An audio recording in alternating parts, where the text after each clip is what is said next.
Now let's take case 3. Case 3 involves inclined forces. Let's assume that I have a force that is inclined to the horizontal. Let's assume this is F, right? And it's inclined to the horizontal theta. That is the horizontal there. Now, one thing you need to understand is that if you are not big, you'll be, if you are not fat, you'll be thin. If you are not tall, you'll be short. If you are not vertical, you'll be what? Horizontal. Now in this case, now this is neither it is vertical line or horizontal line. So when you see any case whereby the line is inclined, that is neither vertical or horizontal, you have to what? Resolute. Now resolution of forces is whereby you resolve the inclined force into vertical and horizontal component. Now if I'm to resolve this, let me assume this is what? My 5 Newton. And let me assume this theta is what? My 30 degree. And I want to resolve it. What I will do is, I will take two axes, the vertical and the horizontal axis, right? And I will say my horizontal will be 5 cos 30.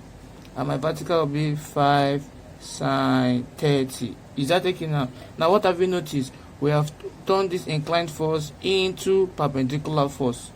Now we'll now use what I taught you in the last class that says that my resultant force will be equals to what? Square root of summation of what? EH or EF of X all square plus summation of what? EF of Y all square, or you call it EV, right? Now my resultant force now will now be equal to the square root of we have my EH here, the horizontal component is what? 5 cos 30, right? And my vertical component is what? Everything here is all square plus 5 sin 30. Everything here is all square, right? So this will now give me, if you press 5 cos 30, if you press 5 cos 30 on your calculator, so we have 5 cos 30, that will give me 4.33. so we have my square root of 4.33 all square plus 5 sin 30 will give me 2.5 all square. Now if you look for the square of 4.33, if you look for the square, let me press square of answer, that will give me 18.75. Are we good? So I'm having 18.75 plus 2.5 square. What would that give us? 2.5 square, 6.25. So we have 6.25. Now when you add both of them, this will give me the square root of what? 100. That will give 25. Yeah. Give me the square root of what? 25. And that will be what? My resultant force is equal to 5 Newton. Is that taken? So now we want to look at which, because we said something earlier that the resultant force is connected, is one that is connecting the vertical and the horizontal component. This is the arrow. So we know this is our 5 cos 30 and this is our what? 5 sin 30. So we want to look at the angle at which it is inclined. Is that taken now? So looking for the angle, I told you earlier that for the angle, my tan theta is equals to what? Summation of what? EV over what? Summation of what? EH. Or you said EF of Y over summation of F of X. So any of these two you use. Is that okay now?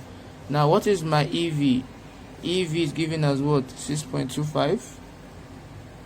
EV 6.25 all over EH, which is what? 18.75. And this is my tan theta here. Are we good?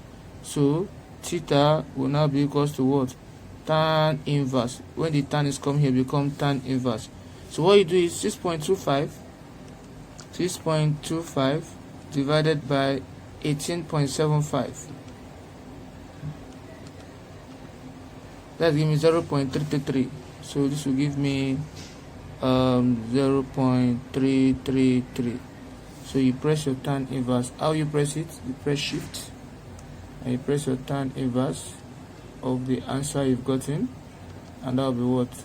18.43 degree. So my theta here will be giving me what? 18.43 degree. Is that taken? Now this is for this case here. And another thing I want to bring to your notice, and this is it here. Sometimes we might have this force. The force might be inclined. Let me say this is the force might be inclined. This is the force here, and that is my F, right? It might be inclined to the vertical component. Let's see theta. This is my theta here. See the difference? Now the F, we know it is 5 Newton, and the theta we're having here is what? Is 30 degree. Now what you do is you also have to resolve. But what will happen is that if you be having your vertical component will no longer be sine. It will be what? Cos. So it will be 5 cos 30. And your resultant component will no longer be cos, it will be sine. 5 sine 30. So I want you to understand that aspect. If it is inclined to the horizontal, vertical will be sine, horizontal will be cos. If it's inclined to the vertical, like this, when I mean inclined to the vertical this way, it means vertical will be cos, horizontal will be sine. Please, you need to take note of that. Is that taken? Thank you very much.